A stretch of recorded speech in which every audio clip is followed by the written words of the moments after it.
आज अयोध्या के मन से दुख के बादल छट गए और मेरा परिवार पूरा हो गया। राम, सीता, तुम दोनों अंधेरे जीवन में प्रकाश का दीप हो, दुखियारे जीवन में सुख और प्रीत हो। पुत्र की विजय पर माता का मुख उत्साह से दमकता है। आपकी आंखों में प्रसन्नता के अश्रु होने चाहिए माता। सत्य कहा तुमने सीता। मेरे कारण अयोध्या पर जो कलंक और ग्रहण लगा था, आज अयोध्या उससे मुक्त हुई है। ये अश्रु उसी की खुशी में। नहीं माता, आप ग्रहण नहीं, ईंधन है जिसने आपके प्रकाश को अयोध्या में ही नहीं पूरे संसार में प्रखर किया है।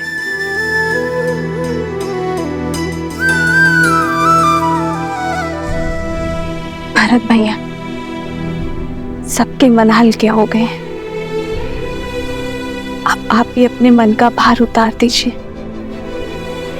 नियति के लेख का दंश माता को मत दीजिए भैया, क्षमा कर दीजिए उन्हें।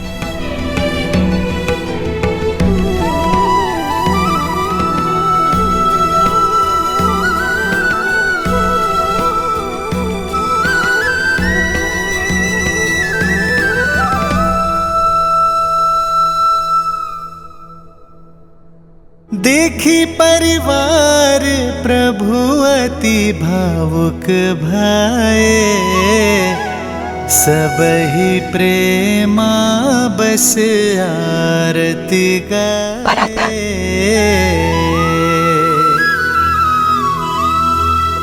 आगे सिया रामा सुख पाए, मनहु मोह माया मिटाए।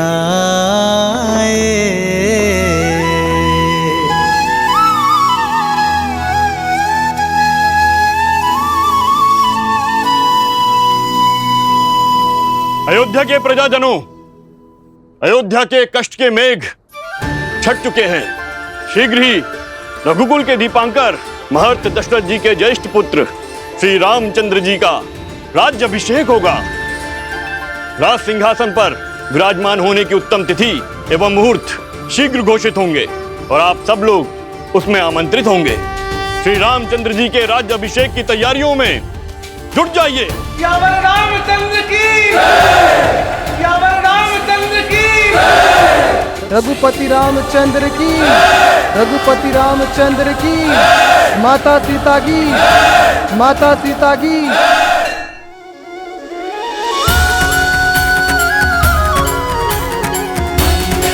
जय श्री राम, जय श्री राम, जय श्री राम, जय श्री राम।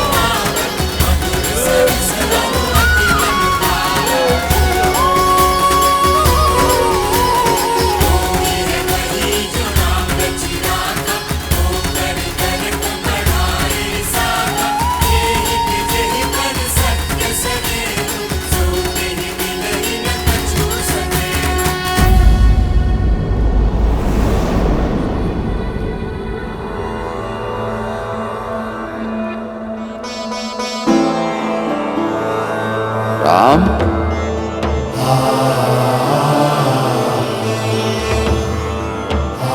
राम,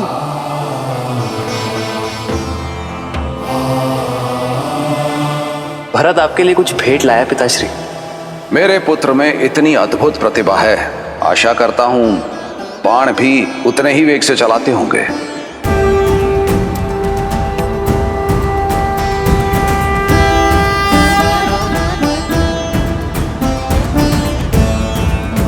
आपका राम लौटा है पिताश्री, अपना दायित्व पूर्ण करके। किंतु आज आपके सामने रावण का वध करने वाला योद्धा नहीं खड़ा है, अपने पिता की आज्ञा का पालन कर लौटा पुत्र खड़ा है।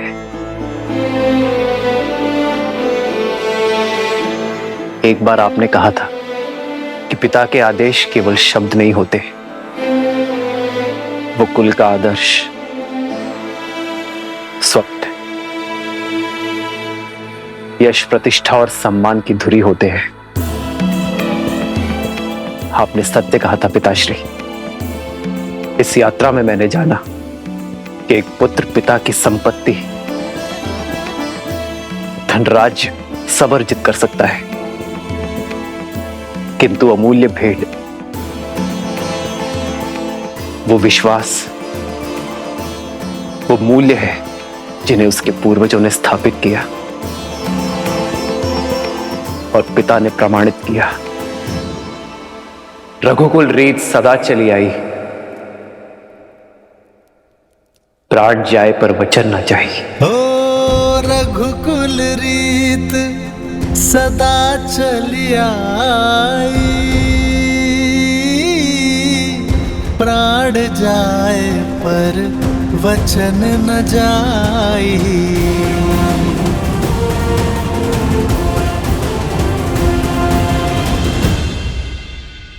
मित्र, इतना समय हम आपके साथ रहे, आप हमें जानते हैं और हम आपको। किष्किंधा वासियों के मन में इच्छा है कि हमें भी अयोध्या देखने का, जानने का सौभाग्य मिले। हाँ प्रभु, हम सबने अयोध्या के बारे में बहुत सुना है और अब प्रभु जानना चाहते हैं। अवश्य हनुमान, कुछ क्षण आप सभी विश्राम कर लीजिए। मैं स्वयं आप दोनों को अयोध्या भ्रमण के लिए ले जाऊंगा।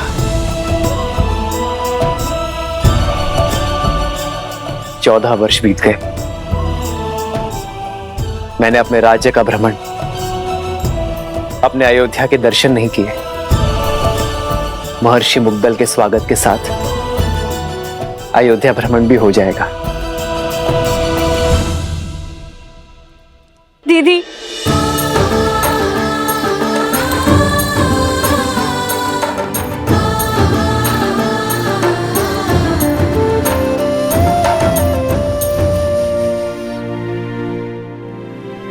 मुझे उर्मिला से मिलना है। कैसी है वो? कहाँ है वो?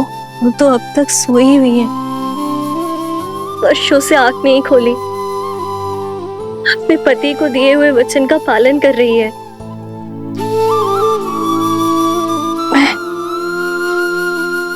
मैं देखना चाहती हूँ उसे, अभी इसी क्षण। मुझे ले चलो उसके पास। हाँ। रुक जाओ सीते।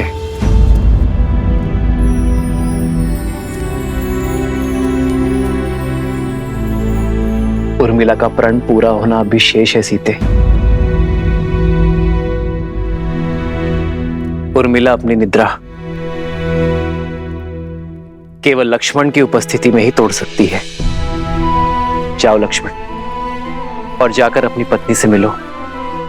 तुम्हारे और उर्मिला के सम्मिलित प्रण के कारण ही मेरा और सीता का प्रण पूरा हो पाया है।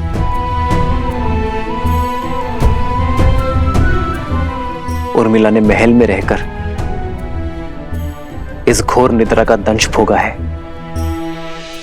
किंतु अब सेवा और संकट का समय समाप्त हुआ मेरे भाई। अब तुम्हारा प्रथम कर्तव्य अपनी गृहस्थी संभालना है। ये शुभता पूर्वजों के गति के कारण आई है। जाओ लक्ष्मण, और उर्मिला को निद्रा से जगाओ।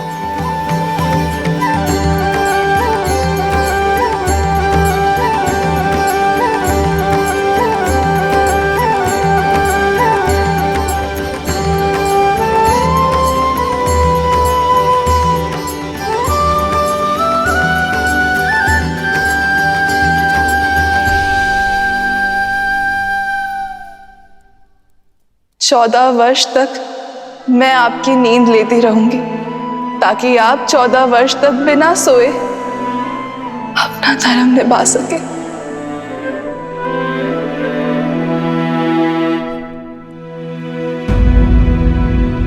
किंतु जो इतने वर्षों से नहीं जागी हैं, वो अभी जागेंगे क्या? मुझे तो बहुत घबराहट हो रही है। श्रुतकीर्ति, निद्रा 4 प्रकार के होते हैं: परिश्रम, मदिरा, मोह और दुख। परिश्रम से आई निद्रा सूर्य के प्रकाश से खुलती है। मदिरा से ऐसी निद्रा आती है जो चेतना के जागने से खुलती है। मोह की निद्रा ज्ञान प्राप्ति से खुलती है। और दुख से आई निद्रा मृत्यु का कारण बनती है।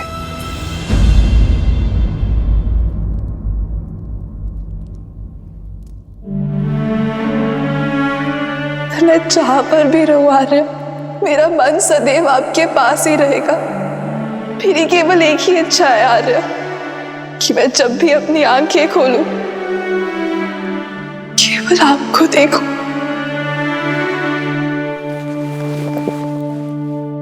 उर्मिला, कैसी अभागन हूं मैं। मेरे लक्ष्मण और उर्मिला मेरे कर्मों का भुगतान कर रहे हैं। नहीं मां, उर्मिला की निद्रा कोई श्राप नहीं है। ये तो उसका तप है, प्रेम की शक्ति है। उर्मिला केवल अपनी निद्रा ही नहीं, लक्ष्मण की निद्रा भी ले रही है। ये तो निद्रा देवी का आशीर्वाद है लक्ष्मण और उर्मिला दोनों को।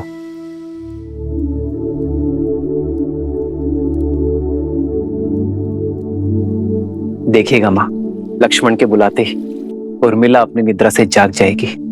उठो उर्मिला, आंखें खोलो, देखो, मैं आया हूं।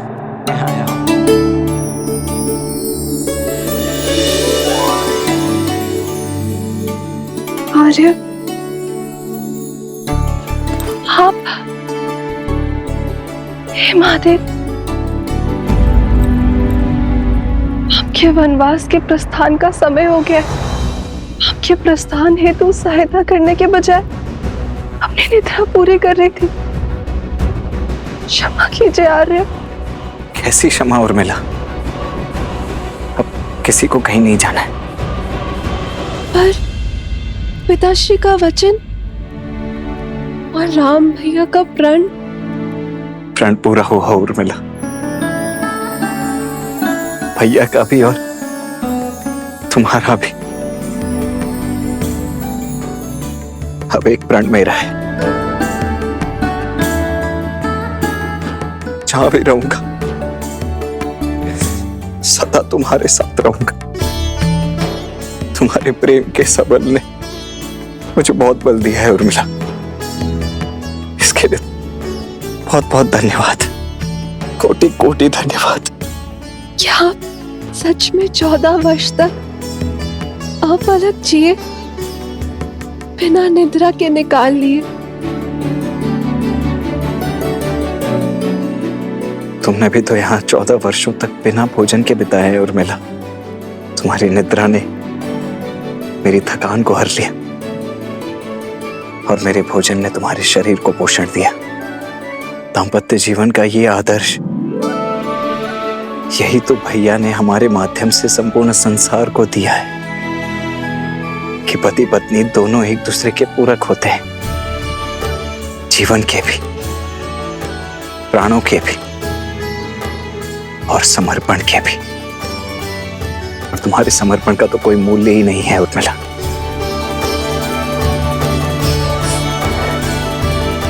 अब चलो, पूरा परिवार, समस्त अयोध्या और विशेषतः भाभी माँ तुमसे मिलने के लिए अत्यंत व्याकुल है। मैं भी आर्य। आओ दीदी,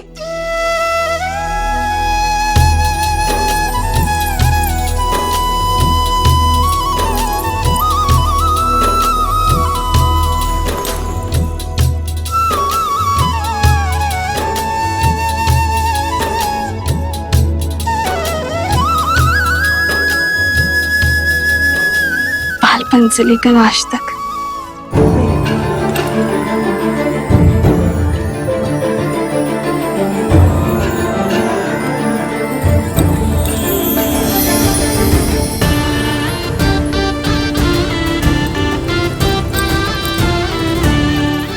बहुत सुंदर प्यारा लग रहा है। ये कैसा है दीदी? अरे तुम सब यूं ही अब तक बातें कर रही हो। ऋषि मुद्गल के स्वागत की तैयारियां करनी है, वो आते ही होंगे। जी माता, वर्षों बाद बहनों से मिली तो कुछ स्मरण नहीं आया। मैं समझ सकती, जो पीड़ा तुम सबने भोगी है वो मेरे कारण ही तो है। नहीं माता, जितना कष्ट हमने सहा उससे कहीं अधिक आपने सहा, और शारीरिक कष्ट से कहीं अधिक मानसिक कष्ट होता है माता।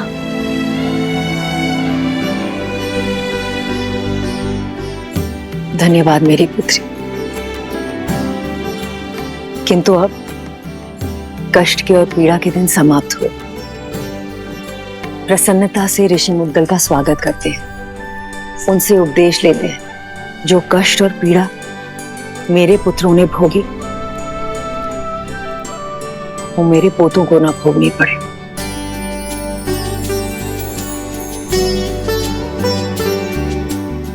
और अब तो केवल इसी समाचार की प्रतीक्षा है कि कब मुझे ये बताया जाए कि मैं मां से दादी बनने वाली।